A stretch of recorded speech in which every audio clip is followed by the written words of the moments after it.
Hello, everybody. Welcome to Business with Anesh with our first guest of the podcast, which is Jeff Holomis from Simolo Customs. Jeff, welcome to the podcast, and thanks for being my first guest to start with. Hey, thank you very much, Anesh. This is, I'm excited to be here and looking forward to our discussion.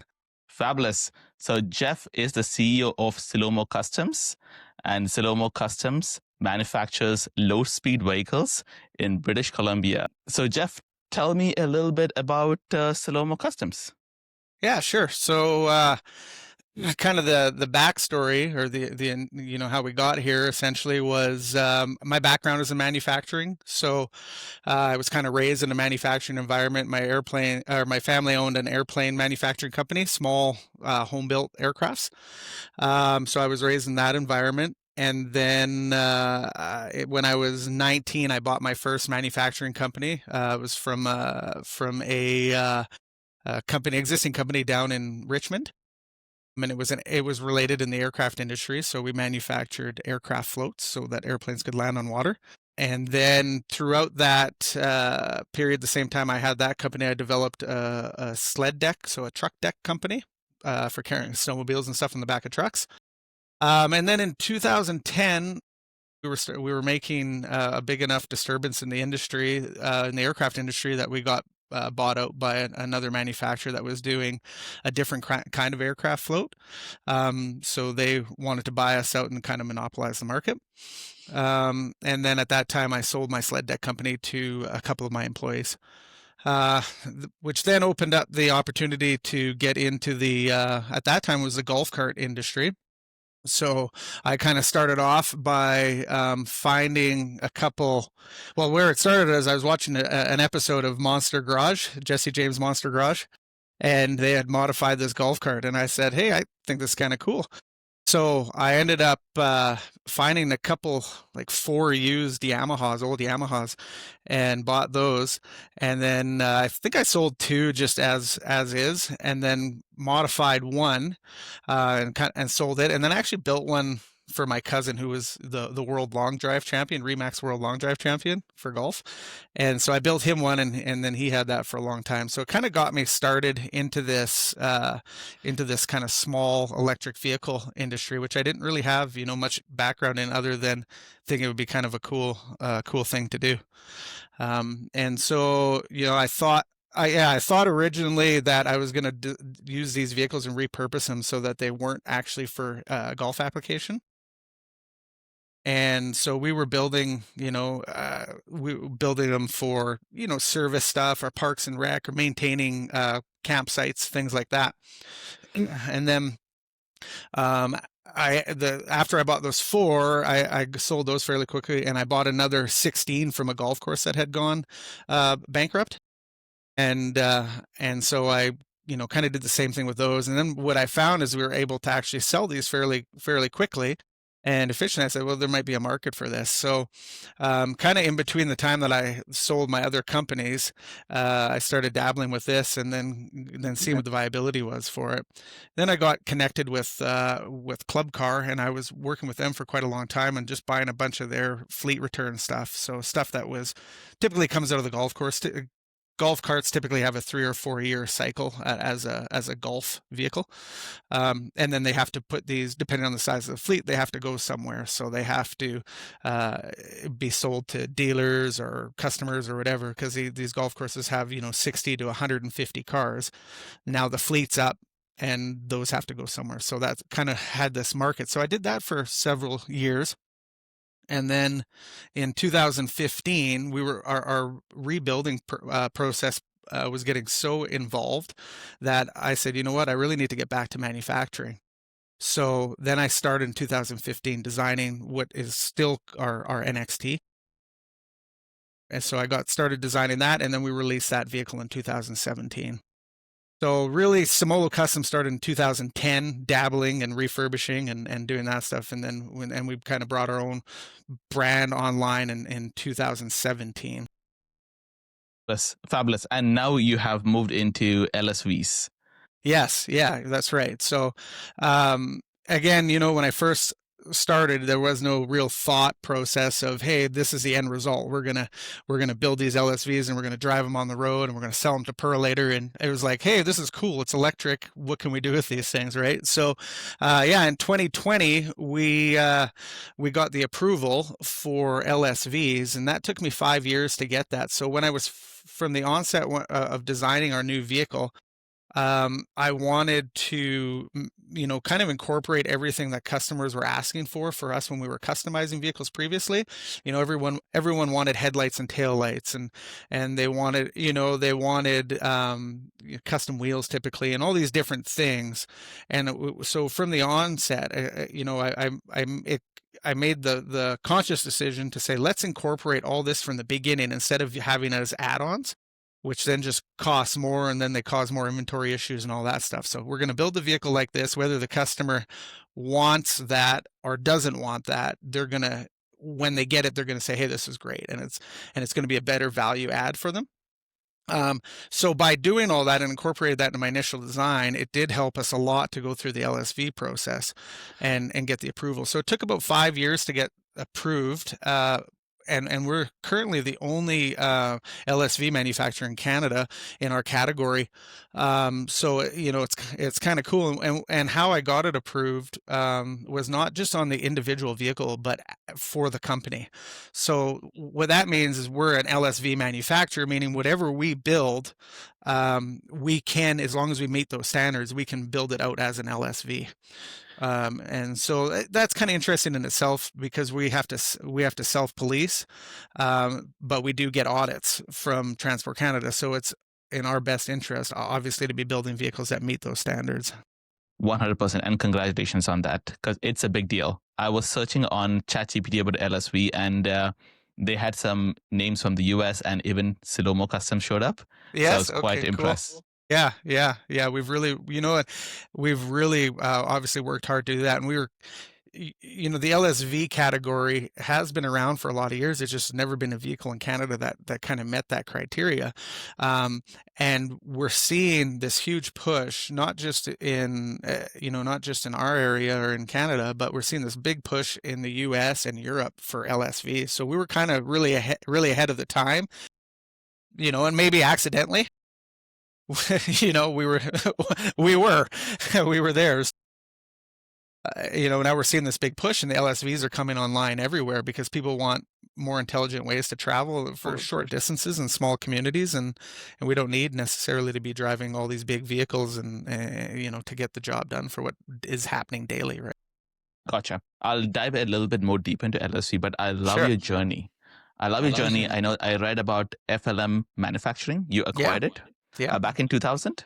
That's so can right. you tell me a little bit? You dived into a lot of different manufacturing companies. So from manufacturing aerospace to for decks for trucks, and then you went to golf carts, and now LSVs. Yeah. So do you think that manufacturing itself has a formula behind it? Like, do you feel like there is a commonality when it comes to all these industries? I think there's certainly things that cross over for sure, and having done kind of the variety of different businesses that I have done, certainly has allowed me to use from every step of the process has now gotten me to where I am, and being able to use that.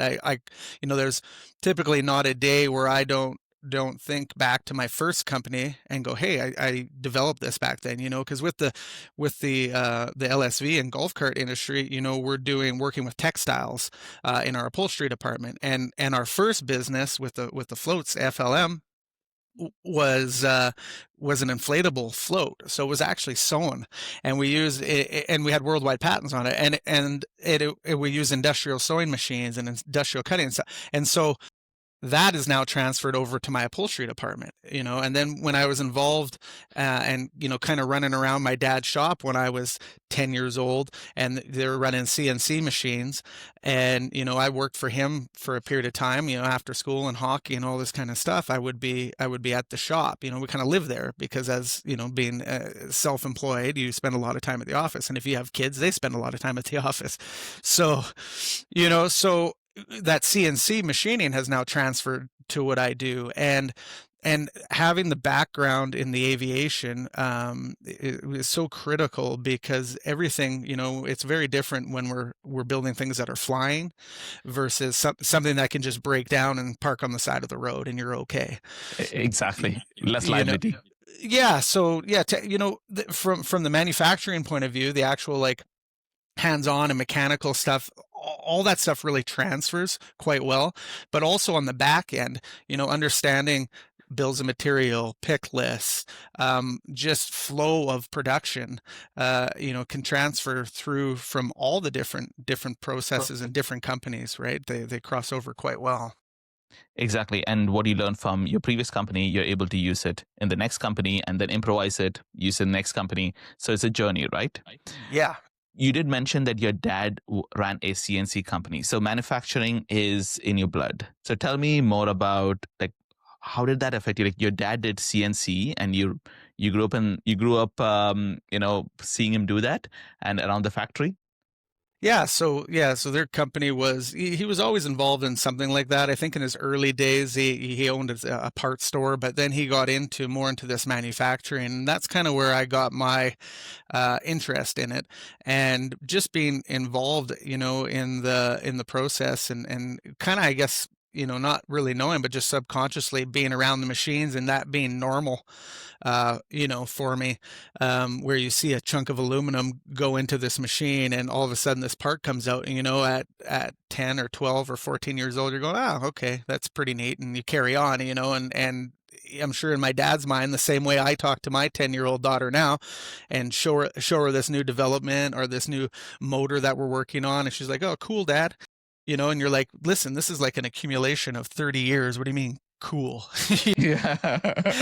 So the appreciation. So now I'm only appreciating, my 42-year-old self now is realizing what my 10-year-old self should have appreciated, right? So it's had a huge effect on me, and understanding, how manufacturing works, and the processes, and just the challenges of owning a business in general, right? 100%. And throughout the years, because you started in 2000, right? That's You correct. acquired FLM at 2000. Yep. So how have you seen manufacturing in Canada change from 2000 to 2025? Yeah, so I mean, I think, there's been quite like a bunch of ups and downs over the years. I see a lot of manufacturing, from I guess when I first started, a lot of it's moved out of Canada. There's less and less manufacturing around here, and I think that some of the contributing factors are, our population obviously is not, as vast as everywhere else.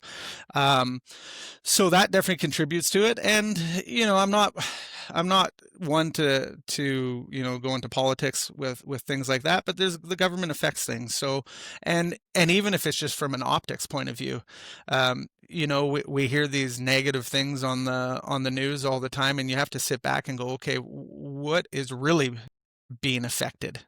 Or are we just hearing this news and everyone's scared because they're not actually immersed in what's happening? They're just going to the grocery store and going, oh, stuff's going to be more expensive now, or however that process is, as opposed to like, what are the real facts that are affecting this? And are we just having a knee-jerk reaction and creating this craze that's actually not really there, right? That's very true, because media and news can obviously project a certain thing, but it doesn't hit your pocket or it doesn't happen to you until a later time, or it may never happen to. That's right. That's right. Exactly. So, yeah, I mean, it's what's kind of crazy is with Canada, we have so much natural resources here.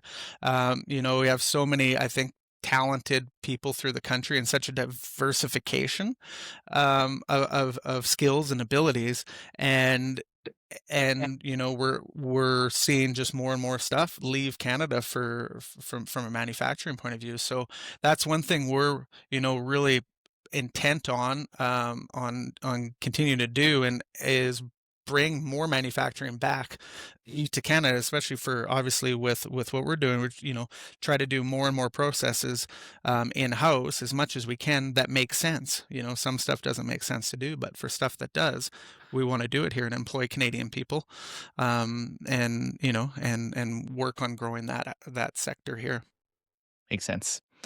So, what are the biggest challenges you're finding in the market being a manufacturing company in Canada right now?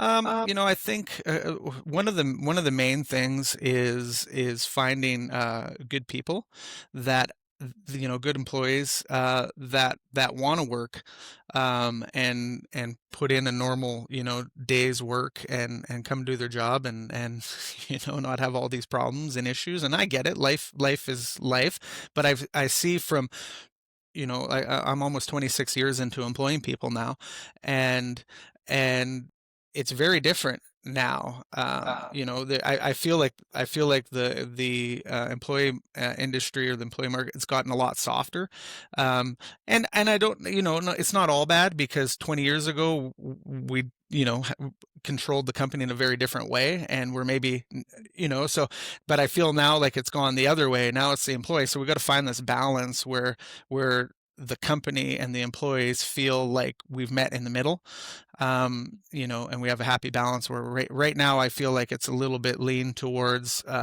favoring the employee, and that may be just because I own the company, and, but, so, that's definitely a challenge. The other challenge that we find is just supply, of different items, right? Like I said, we've got less and less manufacturing happening in Canada, so we have to go to different places for around the world for things that we aren't going to manufacture here in house, and some specialty things like a motor, for example. It's not our expertise. We can tell you what our vehicle needs and the specs that we require when we design these vehicles. But for me to set up a complete line for making motors for just our vehicles doesn't make sense. So these are things we have to source out of house, and there's nowhere in Canada that I can go and say, hey, here's the motor I need this company, because we have an electric motor company builder and manufacturer in Canada. It doesn't happen. It doesn't exist. Do you feel Canada has the manufacturing ecosystem for something like a LSV, or even going into electric cars down the road? I think we have a long way to go. But with that being said, I think if you take a global perspective on it, then then anything can work if you set up your supply chains and understand that. But where some of the challenges come in is I see it probably more with more in the US, but we do see it in Canada as well, where people go, I want Canadian made, I'm only going to buy Canadian made, and this is it. But I want to pay not Canadian made prices, so there has to be this balance between the two, and I've said this in the past, where we can give you the best motor and the best batteries and whatever the top tier stuff, but are you willing to pay $100,000 for an LSV? Or are you okay with us finding the best value? And when I say the best value, it's kind of this trifecta of cost versus quality and performance. Right? So we've got to balance that out.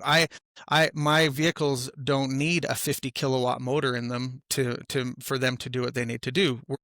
Currently we use a 7.5 kilowatt motor, which is industry leading, and we're just working on a 10 kilowatt right now, which will be massively overpowered for what we need, but it's for longevity. That's where it comes into and makes sense for for servicing and reliability and things like that. So yeah, I think there's there's future in Canada for an ecosystem for electric vehicles, but we have to have an open mindset of what makes sense for us to produce and manufacture and do here in Canada, and what makes sense for us to partner with global suppliers who are experts in those fields. who can build, a motor or a drive train or whatever it is that we need at a more cost-effective price point that then adds value to the vehicle. And at the end of the day, I don't think Canadians care if the bearings on their truck are from Canada or from China. They just care that they're not going to break down. And they need to, you need to have that mentality because like I've said in the past, you can have poor quality parts made anywhere in the world. So it doesn't matter in that aspect, right? We're just looking for the quality of components. And that's our job as a manufacturer to do that. To source the right products and make sure that you're providing the best value to the customers. That's right, exactly. So when sourcing products internationally, like how are you finding, like, for example, the parts, they can change from time to time, right? Your manufacturers, your suppliers can change. So how do you balance that? Yeah, so I mean, we're always, we always have an R&D project going on the back as well, right? So our supply chain is pretty stable. I've been, from when I started designing the vehicle in 2015 to now, we've actually been able to stay with pretty much the same group of suppliers, and just work with them over the years to evolve. So if we find we're having an issue or something that we can improve on, then the nice thing with us is we have the capability over here to 3D model it, design it, build it, and then go, hey, this is what we need to change, or how this has to be done. And in some cases, in most cases, we try to source components that are readily available, in the market. So like if we're using a contactor, let's say for the drive system, we're going to find a reputable manufacturer that's been around for an extended period of time that makes this contactor, and we know it's quality, and so we can get that at any time, right? So that's a big focus on what we do. The other thing is I personally am constantly searching online. Like I just reached out to another motor manufacturer that's kind of making waves right now in the industry, but they're more geared to high power, higher end vehicles. So I reach out to them and go, hey, is there an opportunity here? And I got an email back, and they're, no, sorry, your power level's too small. It doesn't make sense for us, right? So these are challenges that we face too with what we're doing, because we're building small cars, so it's like everything has to be, there's only so many components that will work on our vehicles that are mass produced. Like, I always kind of reference our rear differentials. We have two options. We have China and we have India. Those are really the only ones. And if you go to the US to buy one, or you come to Canada to buy one of those, if you can find them, they're just coming from China or India. So, you know what I mean? It's like, let's be honest. So it's our job as a manufacturer to source those parts and make sure that we're working with suppliers that are giving us the best price point on those vehicles, so that we can keep our price point down on our vehicles, that we can pass to the customer at a lower price and still be profitable as a company. Because I think sometimes customers forget that we are a company, we have to be profitable, and it's in our best interest and their best interest that we stay profitable, so we can support them for the next 20 years, or 30 years, or whatever it is. Yeah. Exactly. And coming to the pricing model and the business model itself, in manufacturing, there is two components. There's a product and there's a market. I mean, there's product market fit in every industry. Like you can go very deep into the product aspect and sometimes overlook the market aspect. So with your journey in manufacturing, like you have done few different things. Do you look at the product first or do you look at the market first? I'm kind of funny with that, because I kind of build stuff I like, so the idea, I mean, if I built everything I liked, it probably, it'd be wild. But, I kind of start with the idea and say, hey, what's the application for this? I think this is cool. I think, this for, referencing our LSVs, of course, I look at that, and I always, like, even for my own personal ones, my LSVs, by the time we're done, they're like, we would have to sell those for like $65,000, right? And there's a very small market that are doing that because I put the motor, like everything in it to the top. And usually that's my R&D. I'm always R&D, and so I actually never get a fully finished vehicle. But so I like to take the approach of starting with, hey, is this functional? Is it something I would drive? Is it something I would use? And then what market do we have for this? And can we, look outside of what I'm thinking about, and how is this, this product applicable? Use the base thoughts, and how can we make this applicable and functional and affordable for the market? We have one of our vehicles, which is our W2, which is a work vehicle, and we're now seeing we've just started working with fleet. So golf. We've just done our first fleet with Predator Ridge. We're building for them. But we're now got into this fleet world, which up until now we've said, okay, we're not working with fleets because we're staying in this custom and end user. But we're seeing there's a market for fleet, and there's a need for it, and another player to be in that market. So now we're seeing, okay, our W2 that we kind of catered towards, like the high end ranch person, or the person that owns property and wants to work and plow, and we're seeing, well, hey, the golf courses don't need this $30,000 vehicle.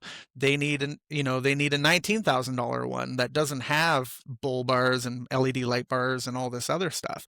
So, we take the initial concept and vehicle that we've been selling, and people are buying them, but we go, hey, we can modify this. We can change these things without losing the quality of the key components, and make it work for another industry, and at a more reasonable price point. And so, it's kind of a balance of do I look at the product, or I do look at the market? I gotta, you kind of have to evaluate both, because if you have a market but you can't create the product that hits that market, or vice versa, you can have the best product in the world, and if no one's buying it, it doesn't matter, right?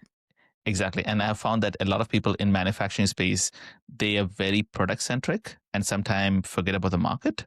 Yes. Or they're very market centric and then forget about the quality of the product. So it's definitely a balancing act. It is, for sure. And the thing for us, what we've stuck with, is kind of interesting, because going back to those first Yamahas, I think I picked those, up at the auction for $1,800, gave them a cleanup and sold them for $2,500, right? And so we're like, okay, well, here's the market. And then as we, kind of progressively grew through it, and then I was involved with Club Car, and we were doing carts, and we were selling those at $6,500. And at that time I thought, well, this is amazing, and then we got to a $10,000 level with those, and go, this is crazy. And then now, like, we sold one to a girl in Vancouver who sold her company, and she just paid last year $73,000 for an 8-passenger cart, and we're like, well, I guess this is the new top. And I think that'll be there for a bit. That's not common. What my point to that is we've kind of found this this market where we are catering more to the high end market, right, and premium, and we won't really sacrifice our our quality and our customer service, and all those aspects that provide a premium experience. I'm not willing to go, okay, well, we're just, instead of having a 72 volt drive system, which is what we have, I'm not willing to go back to the 48 volt drive system, which is industry standard, although I know we could sell a bunch and they would be great, but it's not pushing the industry forward. Makes sense. Like, say, for example, if you look at the road in 10 years, would you see a lot more LSVs on the road? Yeah, I think we'll see a lot more in certain applications, because they are a low-speed vehicle. We're limited to 40 kilometers an hour. We're limited to 50-kilometer-an-hour roads. I don't have an interest of building a small vehicle that'll go on a highway. That's not, we'll leave that to other companies. But I see a trend, like even down in Victoria, for example. They're all the inner city stuff is, the speed limits are getting reduced, so you're seeing 30-kilometer and 40-kilometer-hour roads, and we're starting to see this trend of I think more communities trying to make a community, and we don't need 8-passenger SUVs with one mom that just dropped the kids off going through town. Like it doesn't make sense. So I think from one aspect, I think we have the individual consumer that's going to use the vehicle, but I think the biggest trend in LSVs is going to be more in the commercial aspect. The last mile of delivery segment is getting to be more and more interesting because these communities are getting tighter and more dense, and now we need places to park things. We need to get around, and it's just, we were in New York last year, and I'm watching the FedEx guy park 10 blocks from where he has to go, and he's dragging his little dolly through the clunky road, and then he's got to go all the way. I'm going, how is this even feasible? So this is the kind of area or the kind of application that makes sense. And so I see that, and I do see like the end user, the consumer doing it. There is a bit of a fine line on that, because we are at a price point with the LSVs, and we're always trying to get those to come down. But as the market gets saturated with more used EVs, then there'll be this option, and people will be like, well, am I going to buy the $30,000 LSV, or am I buying this $30,000 used 5-year-old Tesla or 6-year-old Tesla? Does this make more sense? Because now I can take it on the highway and use it. So there is an application for the LSV, and it just has to be I think presented to people that way, because a lot of times people are like, well, what are these good for? And then you start explaining, they go, oh wow, I can see that makes sense. But I think the biggest upside is probably the commercial end of it. The commercial end of it. And are most of your clients B2B or is it B2C?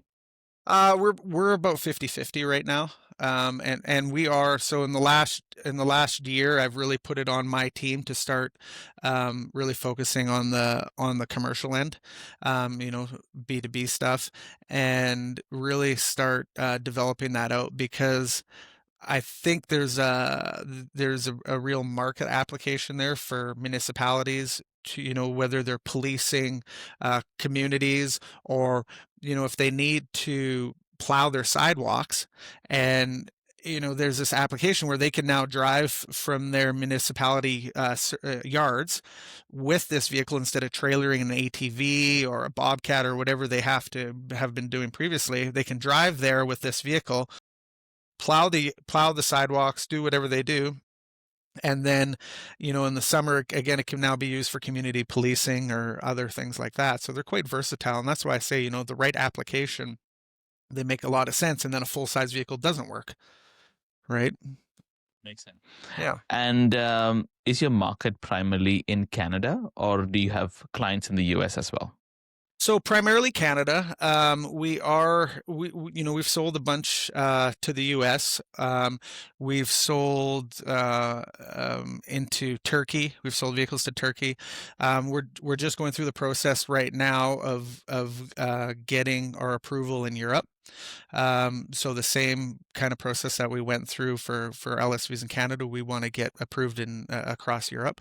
And it's going to make it a lot easier because we do have the Canadian approval. There's a lot of crossover. Actually, Canada references a lot of the European requirements.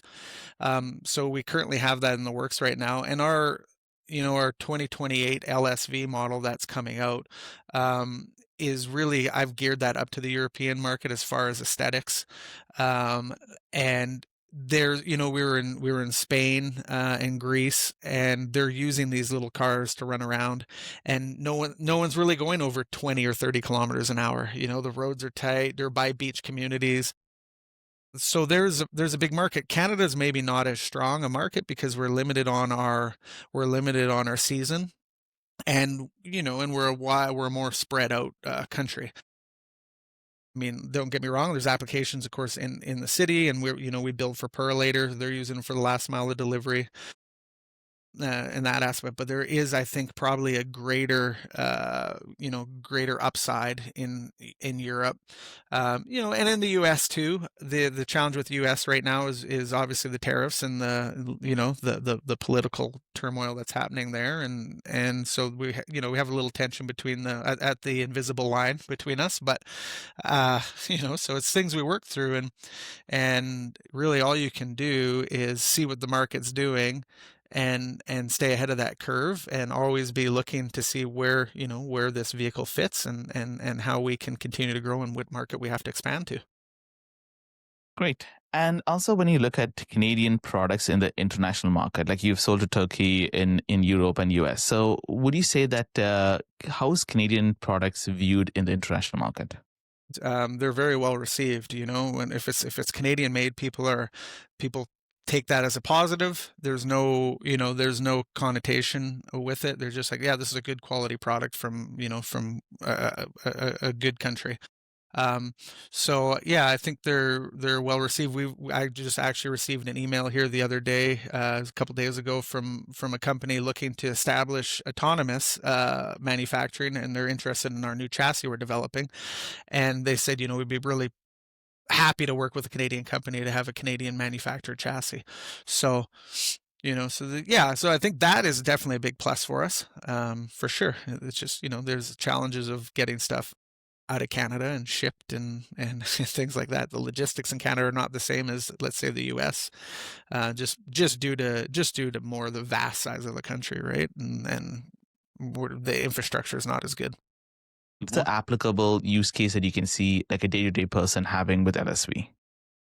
Yeah, I think where it makes sense for those guys, the cool thing with our LSV is you can drive them on the golf course as well. So we see a lot of that where, you have communities built around golf courses, but also you have golf courses that are just in the center of the town that don't have homes on them. So we see a lot of people using them to go from their house to the golf course. They run some errands after, pick up the milk so they're not in trouble with their wife, and then at least bring something home, right? So there's that application there. For a day-to-day commuter, I think there's an application if you're in a dense location. I think maybe what makes more sense in that case is potentially these rideshare programs where these would work. So again, kind of selling to the commercial, but catering to the individual. And we have kind of something similar to that going on in Vancouver and Victoria right now, where you can rent one and drive it street legal. So I think that's kind of more the aspect. I don't know that it makes financial sense for one if it's more of a luxury in some cases, right? So we see, like, we have, obviously we have a certain clientele, we've got a high-end clientele, and they're buying these. A customer in Kelowna, for example, he's bought one and he likes to drive it around in the summer and put his paddle boards on, and that's the aspect. So I kind of treat, from an individual user aspect, if you don't have like a job to do with it, I kind of treat it as the same mentality as like a motorcycle, where this is a luxury item. People are paying $50,000 or $60,000 for a Harley Davidson, and now you can have 4 or 6 friends with you in here, and if you have the extra disposable income, then it's kind of a cool way to get around and do your thing, right? Fabulous. Yes, and do you see senior homes having this, transporting seniors for buying groceries or taking them around? Yeah, absolutely. I mean, we actually have that use case going on in Alberta right now, and which is interesting because Alberta hasn't adapted LSVs yet. They're moving towards it, but it hasn't gone through yet. But they can get certain approvals to do that per community. So we do have a retirement home in Alberta that has a couple of our vehicles, and they're doing exactly that. They use it as a shuttle service to get people around, and I think where you might see a nice pickup on LSV use is if we can work with developers that are building new developments, so whether that's apartments or multi row homes, things like that, where they could have 4 or 6 of these, maybe more, depending on the amount of homes they have there, where people could use them as a part. There's a bonus to owning the home. You get it as a privilege. You book it in on your app, and now you can take this vehicle, go do your errands, come back and drop it back off. And then, that's just kind of a bonus of living in that community. So we're working towards that with developers. It's a little bit of a mind shift for them, to see, that the expense for the vehicle is enough to offset with the value and add sales to the homes. But it makes a lot of sense. I want to transition into your operations. So you have a company that's having more than 20 employees, right? That's correct. Yeah. Okay. How many employees do you have? Do you have a number? Yeah. Right now we have 23, and we're on we're hiring right now, as now we've just settled into our new facility. And so we went from our previous one into our new 42,000 square foot facility here. And so we literally, I think we have actually one more department to move over, which is our paint department, where they're still painting out of our old facility right now, as we're waiting for components for the paint booth to arrive. So we're hoping to see that next week, and then we will be moved into our facility. So we've just, over the last, we just moved into it in October. So it's a big transition. We were at the other place for 14 years. And so you don't believe how much junk you accumulate. In that time. So so we'll be hiring a lot more people. That's the idea. And 40,000 square footage, that's a big space. Yes. Yeah, it's quite. But when I toured my production manager through here, his eyes were the size of beach balls, and he goes, "What are we gonna do with all this space?" And now we're going through it, and it's like, boy, we might have to expand here. So it's funny how quickly that changes. Yeah. So managing 23 staff, team members, how do you find that? Because many business owners I talk to, they're having a challenge managing 3 to 5 employees or 3 to 7 employees. Yeah, so that's kind of it's interesting. I read somewhere, I read about that years and years ago, where they kind of say you want to max out at about 7 per person. So what, the way we've done this is I've got a management team, and they're responsible obviously for each division that we have that we've kind of laid out for them, and so that takes a lot of load off of me. And what it allows me to do, it kind of works on two ends. One, I'm removed from from what's going on the floor, as far as if there's any whatever issues or drama or whatever with the staff. I'm pulled away from that, and also from customers, right? So what I get is I get these reports from my management team, whether that's someone coming into my office or during our weekly meetings, management meetings, and things like that. And now I get to make a decision without emotion, because I'm not upset at that person, whether it be the customer or the employer or whatever. I'm removed from it. So now I just go, hey, this to me is a logical decision. Does everyone agree? And we move forward that way. So that's been a big change for me, because it hasn't always been like that, of course. But I feel it really allows me to manage the company in a much better way. And the other thing we do, and this is a continuous, and I don't think it will ever end, is systems and SOPs are so critical, and it's tough initially, because you implement one and then everyone's like, well, that's not how we've done it. And it's like, yeah, but this is how we are doing it. And so it takes a bit to get everyone on board. But then after we get people on board, they're just like, wow, I can't believe we would have done it the other way. What are clipboards, and it's right. So that's super critical. I can't emphasize that enough, at how important systems are, how important SOPs are, how important inventory control is, bills of material. All this stuff is just, you can keep doing the same thing over and over, or you can put a system in place and it does itself once you figure it out. If there's one thing I preach all day, that's systems, SOPs, and separating the owner from the business itself, from the business operation. So talking about separating yourself from the business operation, and so that way you can you can focus logically and more strategically in your business rather than just dealing with emotions or customer complaints or drama. So how important do you think that is? Yeah, I mean, knowing now that I would say I've probably 75% of the way removed now. So I'm still transitioning, but uh, but it's, I mean, night and day from when, I was running around putting every fire out.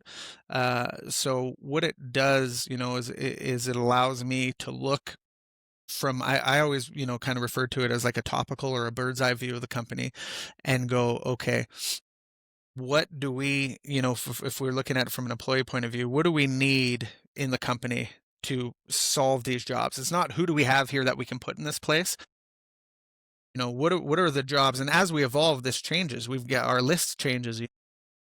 We need more people in this part, or there's sometimes a whole new division starts for this. Before we didn't have a full-time inventory management person, and now it's like, well, we might need 3. So this stuff changes. So what it does is allows you to have a clear, a clear view of kind of the direction that you want to go with the company, or where the company needs to go. And, you're not bogged down, because I mean, I guarantee you every morning you wake up as an entrepreneur or business owner, there is a problem. It's not like people come in and go, here's the solution. Today's a great day of solutions. It's never, there's not a day. And, I've figured that out a long time ago, and just realized that problems. That's my job. But if there's a problem that we can put a system in, I don't have to deal with that problem anymore, right? Exactly. And you mentioned that it wasn't always like that. So what is the like aha moment for you? It's knowing that you need these systems in your business.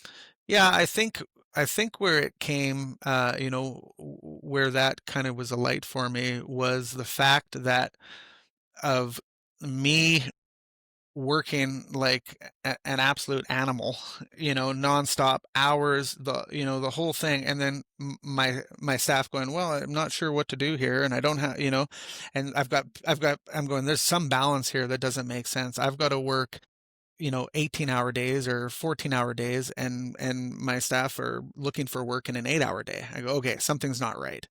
And that's where it's like, it takes time to pull yourself back and then implement a system, because you can do that job, quicker and easier, but you're the one that's going to have to continue to do that job. So let's get someone trained up, get them in that system, and then they do that job, and eventually they become better at that job, because that's all they're doing.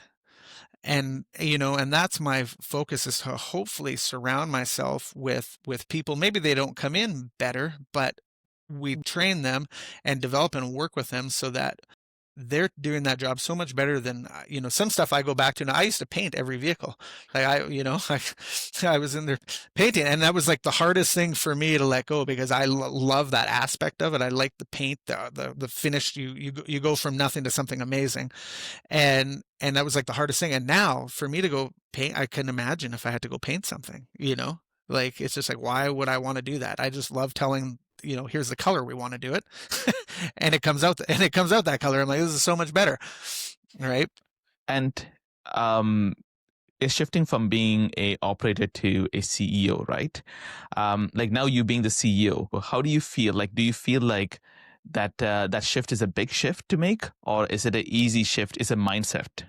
Yeah, I think it's kind of like watching your dog, it's like you got this baby dog, and you're just like, it's always, and then everyone comes over and goes, wow, that dog's so big. And you're like, what are you talking about? This dog is just right. So yeah, so it's like, no, it's the same thing. And then you look back at pictures, you're like, wow, that's no way that was, I think it's kind of sneaks up on you. You know what I mean? And there's stuff, the thing that I like now is that I can say, is this something that makes sense for me to do? Or is this something that makes sense for me to put a system in place and have someone do? And most of the time when I put a system in place and have someone do it, it's probably done better, because they're focused on that, right? But it is also a big mental shift, where you have to go to the point. And sometimes I still catch myself, because I'll go down on the production floor and I'll be like, vehicle's not pointed the right direction or something's not in the right thing, and I'm like, I just go and do it, right, and fix it. But so sometimes that's the hardest part for me mentally, because it's just like, I can go switch that now. But if I keep doing that, then it doesn't get done by someone else down the road. Exactly. And did you find help when it comes to systemizing your business? Like, did you have a friend? Do you have a consultant help you with things? No, I mean, primarily, I think what's helped me is just the background of growing up in that environment, and being, and one thing my dad was like, we always kind of called him, the spreadsheet guy, because he was just, and I'm like, oh no, it could be anything, and he would send you a spreadsheet on it, and so as much as it's like, okay, whatever. And I'm not a big spreadsheet guy. I don't do that, but probably because I was like immersed with spreadsheets my whole life. But that kind of, organization, and my mom was a very organized person, and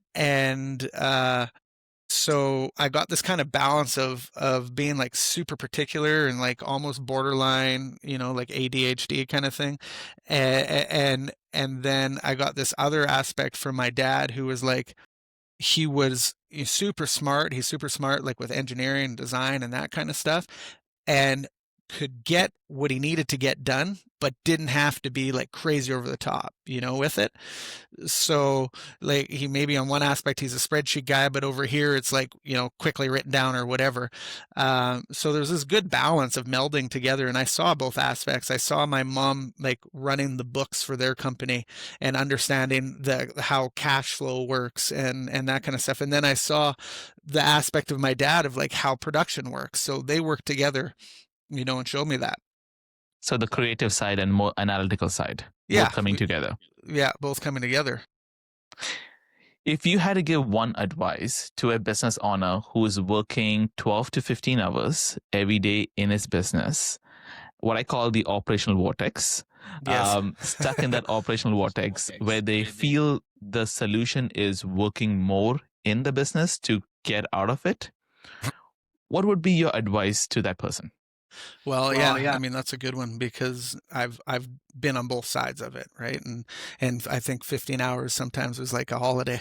So so, yeah, I mean, I think that probably the best advice is, I know it seems like it's counterintuitive to like, pull back from it and work less hours, but the most important thing is to systemize and sit back, and because you can go every day with your head down and just keep hammering away at the same thing, and you're going to get the same results over and over and over again. You're just going to work and work more. And what you need to do is go, okay, first of all, does this make sense? Is what I'm doing making financial sense? Because I mean, that's why we're here working, like, sure, we enjoy it and we love it, and all the peaches and unicorns and fairies, but the reality is we're here to make money. That is what we're doing, right?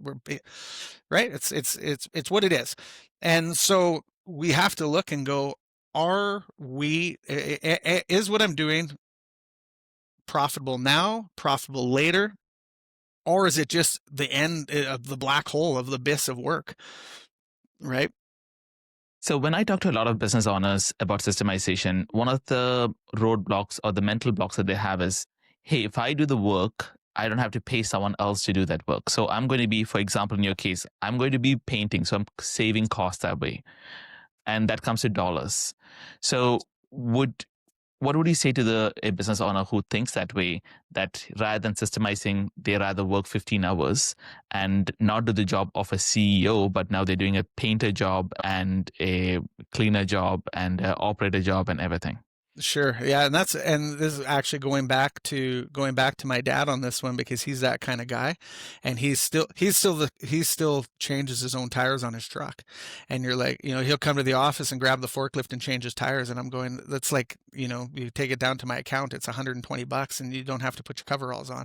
It's like, so the mentality, I think, is or my advice on that is, you think that you're saving money because you're like, okay, I'm going to go in there and I've got to pay someone, let's say $30 an hour to paint, or 35, whatever it is, to paint. And now I can save that. But on the other end, you're losing your value at $250, $300, $400 an hour, whatever you should be valued at. Now, early on, I get it. If you're starting out, let's go in there, let's paint the vehicles, let's whatever it is, that menial, we're going to sweep, we're going to do, because you have to. But then you have to start making your decisions hey, is this company viable? Is it growing? Do I want it to grow? Maybe you don't want it to grow. Maybe you're that guy that's going to, build the wood birdhouse in the house in the shop for the rest of your life. And that's what you want to do. And that's great. But if you're truly looking like to build, to grow and build a company, you have to look at, and it's kind of a progression of how I built up, and to now 23. I would say within about 2 years we'll probably have double this for employees. I think we'll probably be close to 50 employees, and I have to, from when I started, it was like, okay, what is going to free up my time the most? Not so I can now not do anything. What's going to free my time up now so that I can now grow the company or do another job that someone else can't do. And that's kind of how I looked at it. If someone can do the job at the beginning 80% as good as I can do, let's let them do it, because they're going to do that 100% of the time. Where I'm getting, painting's getting 20% of my attention, the CNC's getting 20% of my attention, and then all of a sudden you run out of percentage of time and you run out of hours, and you can't do it efficiently, right? So you'll never grow. But there has to be a smart time to do the growth. I kind of look at it and say, okay, here's where I am. We've gotten to this certain stage. We can afford an employee. Which employee makes the most sense? Is that someone now that's going to handle the emails, the phone calls, the people walking in, whatever it is that where it makes sense? Because then I don't have to do that anymore, and I can stay in the back and work and do what I do, and then now, we can afford 2 employees. So now we go, okay, okay, this guy's now going to help me in the back. So now I can get more onto working on the company. And that's how I looked at it when I grew, is like, where is going to free up my time so I can do what's the most important for the company. So for many business owners I talk to, one thing that they struggle is if they're not doing the job, they feel like if they're not painting, for in your example, or if they're not doing the job that an employee is supposed to do, they have this void of time that they don't know what to do at the early days of systemizing the business. They feel like I've systemized my business, but now I have no purpose in my business, or I don't know what the role of a CEO is. Right. So when you went through that experience of systemizing your business and sitting in the role of a CEO, how did you develop yourself into that role? Yeah. So that's interesting. And I'm now still today, I come to my office, part of my process is I write my list every morning. Here's what I'm going to do. Because you can get pulled away in so many directions during a day that you need to focus on that. But when you go now, geez, I've got this block of time because I'm not painting anymore. It takes a minute. And what I had to do was going, okay, I can hear the paint booth running, someone's painting. This is usually a 3-hour chunk for me. What am I going to do now? And it's like, what's the next most important thing to get this company growing? And so for me personally, I still hold on to I do all the design of the new vehicles. So I've held on to that. And I do the R&D. That stuff is, and eventually I'll probably put someone to help me with that and get in that place. But when you have that, that this newfound time, this is the time to like dig down and where are we going to next? What can we achieve? I mean, I don't know that I can say that I've had a bunch of free time over the years, but you do definitely feel like that lift of, okay, now what? But that is now not the time to put the brakes on. It's now the time to go, okay, what can we do? But more intelligently, so you don't have to be there 15 hours anymore, Another question I have is that many business owners, especially in the trades, they find that strategy, whether like working on a whiteboard or doing an organization design or understanding the blueprint, that level of thought and that level of time is usually not adding value, because they rather be on the tools, they rather talk to customers, or they do the job. So they come from a mindset of like doing the job, and they completely think strategy is for bigger businesses, corporate guys wasting time. Right. So for someone who has transitioned, have found a balance between this, what would you say to someone who thinks that way? I think honestly, the sooner that you can implement, systems that will help you and that you're working on those systems, whether it's a whiteboard, whether it's a CRM, whether it's software, whatever you can, the sooner you can work on that, the easier life's going to be, because it gets really, really challenging at the end, or at your current position as you grow, and having to work backwards. If you say, okay, well, I'm going to worry about, for example, I'm going to worry about inventory later. And so you just go and you keep growing and you keep going, and all of a sudden now you've got 40 employees and you never worried about inventory, and you've got employees coming to you with the last screw in their hand, and they're like, hey, we're out of these. And you're like, oh, well, thank you for letting me know. That's a 2-week lead time for those. So, and then now you got to start going backwards. And now you have, instead of having a handful of products or pieces that do your product, now you've got 1,000 SKUs to do this. Now you got to go, you're spending full time just putting this back together and doing it. So there's so much value in whether that's running the keyboard, or using the dry erase marker, whatever it is. That is a mentality of a company that, and our CEO that wants to grow, versus I'm just going to keep running the drill, or I'm going to run the saw myself. Being on the tools is actually less important than setting up systems and running the pen, for the for the lack of a better term. So if there's one leadership lesson that you have learned the hard way in manufacturing, what would that be? So you mean like as far as like leading or Manufacturing itself, like just someone who wants to get into manufacturing industry thinks that, hey, I'm going to manufacture, something else. Maybe I'm going to manufacture a shoe, or something of that sort. Yeah. So I mean, yeah, one thing to think about is, if you think you have enough capital, you are wrong. So that's one thing that I think you underestimate.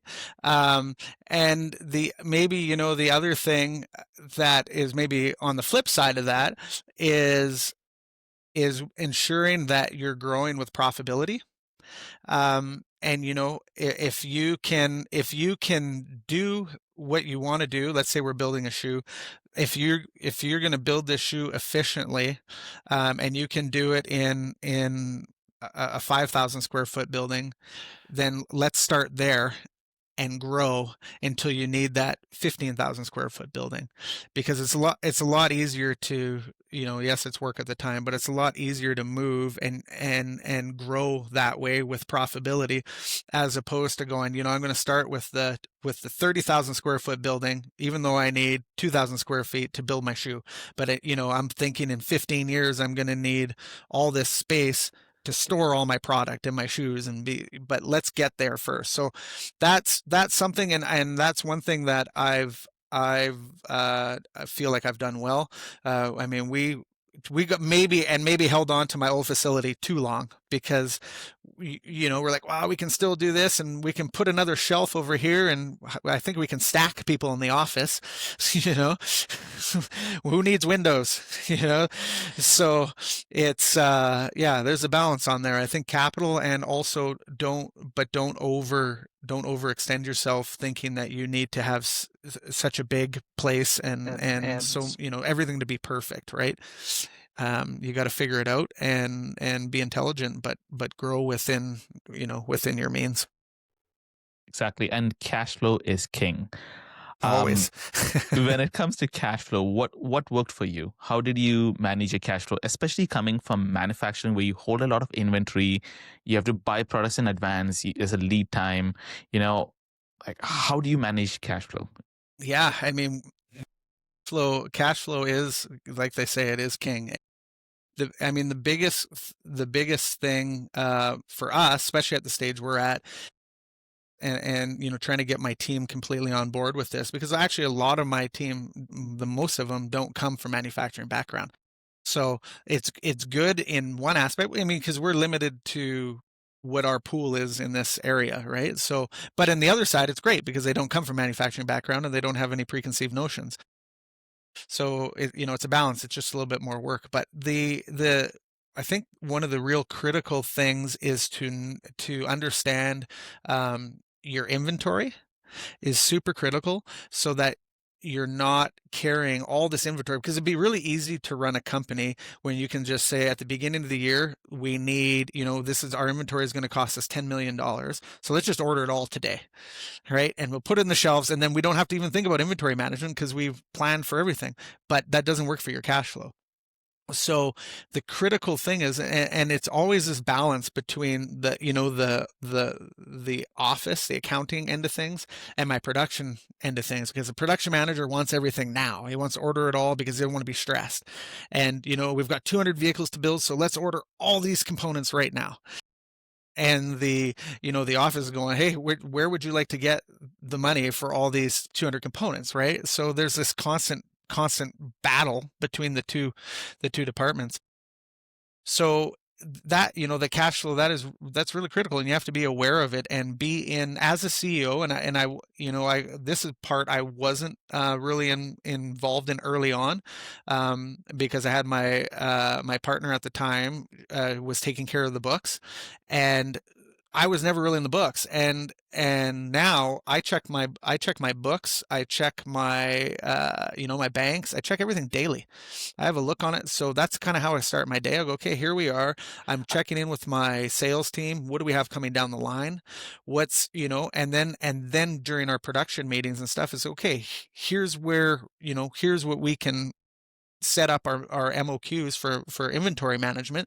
Here's what we can set this at. And it's critical to look at stuff. If something is overnight shipping versus something that takes 3 weeks to get, well, we're going to have to carry more of the 3-week product, and let's not worry so much about the overnight stuff. Right. So it's just a balance of that, of managing your incoming cash, obviously cash flow, and your outgoing cash. It's not really any more difficult than that on paper. Reality, it's a little bit different, because all of a sudden, the building needs a new furnace, or this needs that. And you're like, well, I didn't account for that on my in and out cash flow, and all of a sudden you've got a $40,000 bill that you didn't really account for. And you're going, okay, well, hey, are moving a facility over, now we're going to move this facility. Okay, well, this is a, $250,000 undertaking. That has to come from somewhere. Yeah, I ran a business with inventory, a security camera business, and I realized inventory cash flow is so crucial. You have to plan ahead. Lead time is you have to, 3 months sometimes lead time to get your product. Right. And that's the thing. And that's when that's if everything goes well, and you don't get something hung up somewhere, or the truck, in some cases we're so tight on deadlines. If a delivery truck breaks down, we're pushing stuff back, or the highway gets closed between the coast and here. It's like, okay, now what are we doing? And so it is a constant juggling act of keeping. And then on top of that, you have to remember, we also have, customers. It'd be, right? It'd be super easy. I always say to my guys, it would be the easiest thing if we didn't have customers. We could just build all these vehicles and then, put them in a garage. But people pay money and just, it's done. Yeah, exactly. So yeah, it's an interesting juggling act. I saw that you have a YouTube channel on manufacturing series. You started that. So with you having a lot of different experience with manufacturing, how do you see yourself in the arena, like in the online space, being a contributor to this to the manufacturing world? Yeah, so I think the series is kind of unique. We're We're trying to do something interesting in showing people kind of behind the scenes of what we're doing, and the first initial start of the series is just some base introduction of machines and what we use and how we use them. And I think as we get further into the series, we'll get a little bit more technical on things. And I think what that's going to do is open people's eyes to maybe they don't, aren't going to use all the machines or do this, but maybe they say, hey, I see this CNC machine. I think I can do something with this. And so, from that kind of base level, I hope we can contribute. And that's kind of, the series is meant to do two things. The series is meant to educate our customers, and for a lot of those who don't have manufacturing background, to go, oh wow, this is how this is made, and this is how these guys are doing it right in our backyard, behind the closed doors. And then the second aspect is hopefully showing people that, hey, this isn't, as far as like a per basis thing, isn't that complicated as far as having a CNC machine and actually making it produce something. Hopefully it encourages people to let's look at this as something that's viable, and I can do that, and start contributing to the manufacturing in Canada. And with our more advanced series, we're going to start building our batteries in house. And we're going to show, some of that. I'm of the mindset that if you want to copy it and do that, well, then go ahead. Best of luck, and we wish you well. But but we want to show that so that people can understand what we're doing here and what it takes to do what we're doing. And maybe it does interest someone, and someone goes, "Hey, I'd like to be part of this." Do you see the channel going beyond Simolo Customs? Do you see that you showcasing different industries, how manufacturing works? I don't know if I've put that much thought into it at this point. It certainly could certainly go down that route for sure. I kind of started another side one, which is kind of my personal what I do when I'm not here, and it's a car based one. Because I love different vehicles. It's I do get to build them and do them here at the office, and so when I go home on my spare time, I'm building cars, and so that's all I'm immersed in all the time. Actually, my first word, believe it or not, was car. Before mom and dad has written in my little baby book, first word car. So, and it hasn't stopped.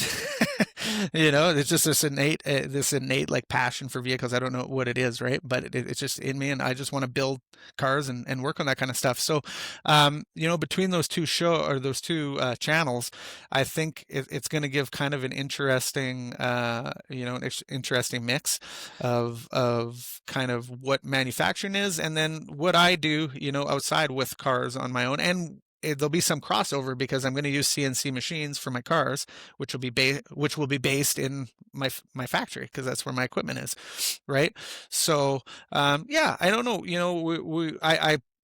You always hope that it's going to take off and do something, but at the end of the day, I'm not doing it for that. I'm doing it for, our customer base, to see what's going on. I want to grow a following and a brand that people can be part of and understand and be like, hey, I see this bracket on my cart that's holding this piece on, and I just watch how it was built, because I don't think you don't see a lot of that. Manufacturers are hiding everything.